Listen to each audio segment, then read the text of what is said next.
வணக்கம். கேடில் வெளிச்செல்லும் கல்வி ஒருவருக்கு மாடல்ல மற்றையவை. சரி, இதில் நேற்று ஒரு வீடியோ ஒன்று போட்டிருந்த நான், இன்னா செய்தாரை ஒருத்தல் அவர் நாண நன்மையேன் செய்துவிடல். இதில் முக்கியமாக கவனிக்க வேண்டிய ஒரு விஷயம் ஒன்று இருக்குது. என்னென்னா, எந்த விஷயத்துலையுமே நாம் எக்ஸ்ட்ரீமாக போகக்கூடாது. எக்ஸ்ட்ரீம்னு சொன்னால் உச்சக்கட்டத்துக்கு போய் நிற்கக்கூடாது. அதை தாக்கு பிடிக்கக்கூடிய மாதிரி இருக்காது. அது நிறைய பிரச்சனைகளை கொண்டு வரும். உதாரணமாக, நீங்கள் ஒரு மத கோட்பாடுகளை கடைப்பிடிக்கிறவராக இருந்தால் அதை கடைப்பிடிங்க. அது உச்சக்கட்டத்துக்கு போகும்போது தான் மற்ற மதத்து கோட்பாடுகளையும் மத கருத்துக்களையும் கடைப்பிடிக்கக்கூடிய ஆட்களோட உங்களுக்கு சண்டை வரும். நீங்கள் உச்சக்கட்டத்துக்கு போகல, நான் என்ற கோட்பாடுகளை கடைப்பிடிக்கிறேன் என்ற கட்டத்தில் இருந்தீங்கன்னா, இது மற்றவங்களுக்கு உங்களோட கோட்பாடுகளை மெதுவாக வேணுமென்றா சொல்லலாம். எங்களோட மதத்தில் இப்படித்தான் இருக்குது என்று சொல்லலாமே ஒழிய, உண்ட மதத்தில் பிழையாக இருக்குது என்று சொல்ல போகாதீங்க. அதுதான் அந்த உச்சக்கட்டம். நாம் உச்சக்கட்டத்துக்கு போகும்போது, எக்ஸ்ட்ரீமாக போகும்போது மற்றவங்களை நாம் காயப்படுத்துகிற மாதிரி இருக்கும், மற்றவங்களை எதிர்க்கிறதா போகும். அப்போ அதை செய்யக்கூடாது. சரி, அப்போ இந்த இன்னா செய்தாரை ஒருத்தல் அவர் நாண நன்மையம் செய்து விடல் என்ற விஷயத்தில் எப்படி இருக்கணும்னு சொன்னால், அவங்களுக்கு நன்மையே செய்து கொண்டிருக்கணுங்கிறது இல்லை. எதுவுமே உச்சக்கட்டத்துக்கு போகக்கூடாது. நான் ஓய்வெடுக்கணுங்கிறது ஒரு எனக்கு தேவையான விஷயம். ஆனால் நான் ஓய்வெடுக்கணுங்கிறதுக்காக நாள் முழுக்க நித்திர கொண்டுட்டு இருக்கலாது. அதே நேரம் நான் கடுமையாக உழைக்கணும்னு சொல்லிட்டு, கடுமையாக உழைக்கணும் தான். ஸ்மார்ட் ஒர்க், ஹார்ட் ஒர்க்குங்கிற விஷயம் எல்லாமே இருக்குது. ஆனால் உண்மையாக கடுமையாக உழைக்கணுங்கிற விஷயம் கட்டாயம் உண்மை. நீங்கள் செய்கிற ஸ்மார்ட் ஒர்க்குக்குரிய பலனும் கடுமையாக உழைக்கிறதுலேருந்து வந்து சேரலாம். சரி, அது வேறு, அதை பிறகு கதைக்கும். அப்போ கடுமையாக உழைக்கணுங்கிறதுக்காக நாள் முழுக்க உழைச்சி போட்டு நோய் வந்துட்டு கிடக்க இயலாது. ஸோ எல்லாத்துலேயுமே எப்படி இருக்கணும்னு சொன்னால், நமக்கு ஒரு எக்ஸ்ட்ரீமிசம் இல்லாமல் மொடரேட்டாக இருக்கணும். அதாவது நடுநிலைமையில் இருக்கணும். ஒரு விஷயத்தை நான் கடைப்பிடிக்கிறேன், எனக்கு ஒரு தத்துவமோ ஒரு விஷயமோ எனக்கு ஒரு பிடிச்ச விஷயமோ இருக்குன்னு சொன்னால், அதை நான் கொண்டு போகும்போது, அதை நான் பயன்படுத்தும் போது அதை தாழ்வான மட்டத்தில் வச்சிருக்கிறதும் நமக்கு பயனளிக்காது. அதே நேரத்தில் உச்சக்கட்டத்துக்கு போகிறதுங்கிறதும் என்ன செய்யணும்னு சொன்னால், நமக்கு ஒரு ஆபத்து உருவாகக்கூடிய மாதிரி நிலைமையில் வந்திருக்கும். சரி, அதாவது இது ஒரு ஸ்டோயிக் ஃபிலோசபி.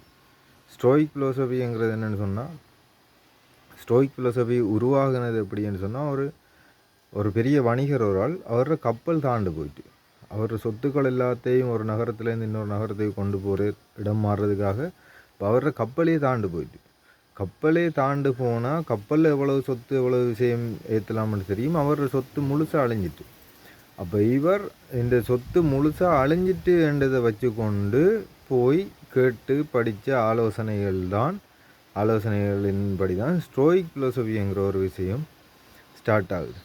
அப்போ இந்த மொடரேட் எக்ஸ்ட்ரீம்ன்றதுக்கு இதுலேயே ஒரு உதாரணம் இருக்குது.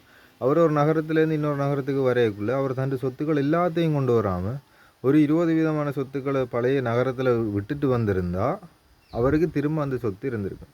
ஸோ அவர் எக்ஸ்ட்ரீமாக போனதுனால தான் அந்த நகரத்துலேருந்து முழுசாக விலகி வர வலிக்கும் போது இப்படியான ஒரு பிரச்சனையை அவர் அனுபவிச்சார். சரி, கேடில் வெளிச்செல்வம் கல்வி ஒருவருக்கு மாடலில் மற்றையவை என்றா சேனல்ற பேர் அதுதான் வச்சிருக்கிறேன்.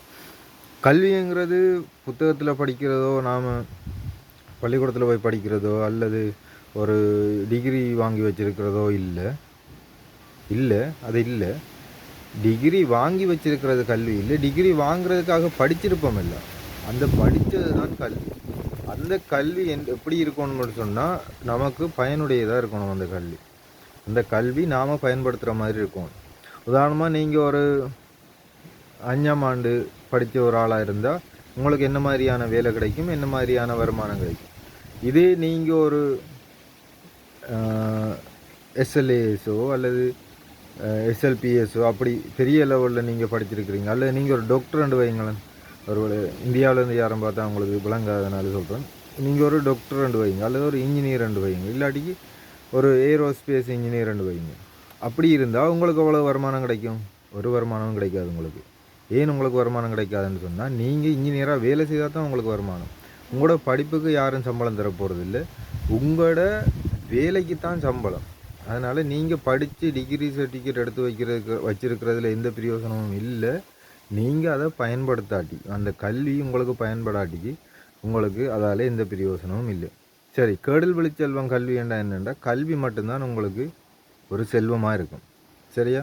அதாவது உங்களுக்குரிய ஸ்கில், உங்களோட திறமைகள், நீங்கள் உங்களுக்கு எழுத வாசிக்கிற நீங்கள் பழகிறதுலேருந்து நீங்கள் ஒரு இன்ஜினியரிங் பழகிறதோ அல்லது டாக்டருக்குரிய விஷயங்களை படிக்கிறதோ ஒரு மருந்து இதுகளை பற்றி படிக்கிறதோ எல்லாமே உங்களுக்குரிய திறமைகளாக தான் வந்து சேரப்போகுது. ரைட்? அந்த திறமை உங்கள்கிட்ட இருக்கும் வரைக்கும் உங்களுக்கு அதுதான் சொத்து. உங்களோட மூளை வேலை செய்யாமல் போகும் வரைக்கும் உங்களுக்கு அந்த திறமை இருந்து கொண்டே இருக்கும். அந்த சொத்து உங்கள்கிட்ட இருந்து கொண்டு இருக்கும். வேறு எந்த சொத்தும் உங்களுக்கு நிலைக்க போகிறது இல்லை. நிலைக்க போகிறது இல்லைங்கிறத விட நிலைக்கும் என்று உறுதியாக சொல்ல முடியாமல் இருக்குது. அதனால தான் சொல்லியிருக்கு, கேடில் விழிச்செல்வம் கல்வி ஒருவருக்கு மாடல்ல மற்றையவை. மாடல்ல என்றால் சொத்தல்ல, மற்றையவை எதுவுமே சொத்தாக கணிக்கப்படாது. கல்வி மட்டும்தான், கேடு இருக்காது. அதாவது நீர், நிலம், காற்று, ஆகாயம், தீ இது எதாலையும் அழிக்க இயலாது உங்களோட கல்வியை. உங்களோட உயிர் போனால், அதாவது உங்களோட மூளை வேலை செய்யாமல் போகும் வரைக்கும் அது இருக்கும். நன்றி.